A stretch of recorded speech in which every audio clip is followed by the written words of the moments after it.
বিসমিল্লাহির রহমানির রাহিম। মাহমাদহু অনু সাল্লে আলা রসুলিহিল করিম। আসসালামু আলাইকুম। আজকে আমরা রাজনীতিতে দেখতে পাচ্ছি ধর্ম নিয়ে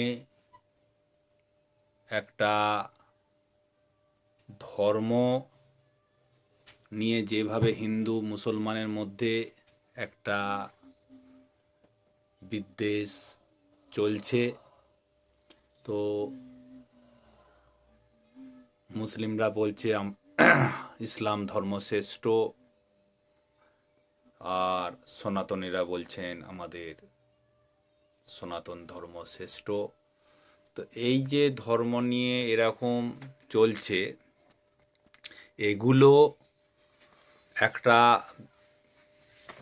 বিবিধ করা দরকার। ধর্ম নিয়ে বহু খুনোখুনি, বহু অশান্তি চলছে। তো আমাদের ভারতবর্ষে এরকম হওয়া উচিত নয়। আমার ভারতবর্ষ সকলেই জাতি ধর্ম নির্বিশেষে সকলেই সমানভাবে চলা দরকার। তো আমাদের প্রথমেই দেখতে হবে মানুষ ছাড়া, মানুষকে বাদ দিয়ে কখনো ধর্ম হতে পারে না। মানুষকে বাদ দিয়ে কখনোই ধর্ম হতে পারে না। মানুষকে বাদ দিয়ে কখনোই অন্য কিছুকে শ্রেষ্ঠ তো দেওয়া উচিত নয়। আগে মানুষ, তারপরে অন্য কিছু। তাই গরিব অসহায় মানুষদের আপনারা সাহায্য করবেন, আর কোনো মানুষকে হত্যা করার কথা মুখেই আনবেন না, আর মানুষকে কষ্ট দেবেন না, মানুষকে নির্যাতন করবেন না, মানুষকে ভালোবাসবেন। এটাই হবে ধর্ম।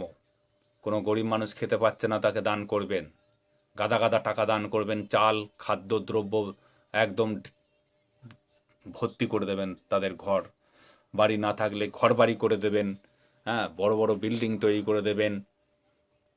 এইগুলিই হবে ধর্ম। তো মানুষকে ভালোবাসুন, তবে আপনারা আল্লাহকে, ঈশ্বরকে পাবেন। আর মানুষকে না ভালোবাসলে, মানুষকে নির্যাতন করলে, যে কোনো ধর্মাবলম্বীই হোক না কেন, মানুষকে ভালোবাসুন। এখন হয়ে গেছে কি, এখন ধর্মটা রাজনীতিতে চলে গেছে, আর ধর্মটা ধর্মর জায়গায় নেই। সব রাজনীতি নিয়ে, ধর্ম নিয়ে রাজনীতি খেলা খেলছে, যার কারণে ধর্মের প্রতি ভক্তি কমে গেছে। মানুষ, গরিব অসহায় মানুষদের প্রতি ভক্তি নেই তাদের, তারা দান করে না গরিব মানুষদের। ধনী মানুষরা গরিবদের দান করে না। শুধু টাকার খেলা চলছে, ফুর্তির খেলা চলছে, শুধু লুটপাটের খেলা চলছে। এই কারণে আজকে ধর্মটা নেই। ধর্মের নাম দিয়ে মানুষ টাকা লুটছে, গাদা গাদা টাকা লুটে নিচ্ছে, গাদা গাদা টাকা লুটে নিচ্ছে ধর্মের নাম দিয়ে। আর যেভাবেই হোক তারা প্রচুর টাকা লুটে নিয়ে তারা দেশের সমস্ত কিছু ভোগ করতে চায়। দেশের বড় বড় উঁচু পদে তারা থেকে সম্মান অর্জন করতে চায়। গাদা গাদা টাকা লুটে নিয়ে গরিব মানুষদের অত্যাচার করতে চায়। এইটাই হচ্ছে ধর্মের দোহাই দিয়ে এই সবই কাজ হচ্ছে বর্তমানে। আজকে ধর্ম বলে কিচ্ছু নেই। যে প্রকৃত ধর্ম পালন করবে, যে প্রকৃত ধর্ম পালন করবে, শুধু একটাই তাদের চিহ্নিত করা যাবে, যে ঈশ্বরের ভয়ে ভক্তিতে ধর্ম পালন করছে, না টাকা লুটার ধান্দায় ধর্ম পালন করছে। এমনকি কোরআন হাদিস কিচ্ছু জানে না এমন মুসলমান আছে, কোরআন হাদিস কিছুই জানে না, অথচ একটা ধর্ম নিয়ে এমন বাড়াবাড়ি করে, হ্যাঁ, মনে হয় যেন এই ধর্মটাকে টিকিয়ে রেখেছে। হ্যাঁ, এদের জন্যই সমস্ত ধর্ম, এদের জন্যই হযরত মুহাম্মদ সাল্লাল্লাহু আলাইহি সাল্লাম, এদের জন্যই, এদের বাপের সম্পত্তি, এদের ইসলামটা এদের বাপের, এরকমই মনে করে।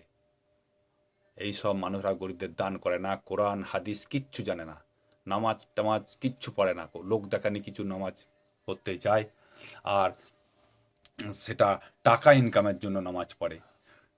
টাকা দেয়া বন্ধ করে দিলে নামাজও বন্ধ হয়ে যাবে। এরকম বহু মানুষ আছে, ইসলামকে নিয়ে খাচ্ছে, ইসলামকে নিয়ে ব্যবসা করে খাচ্ছে, ইসলামের নাম ভাঙিয়ে প্রচুর টাকা লুটছে, আর তারাই দেখায় যে আমি একজন ধর্ম পালনকারী, ইসলাম ধর্ম পালনকারী।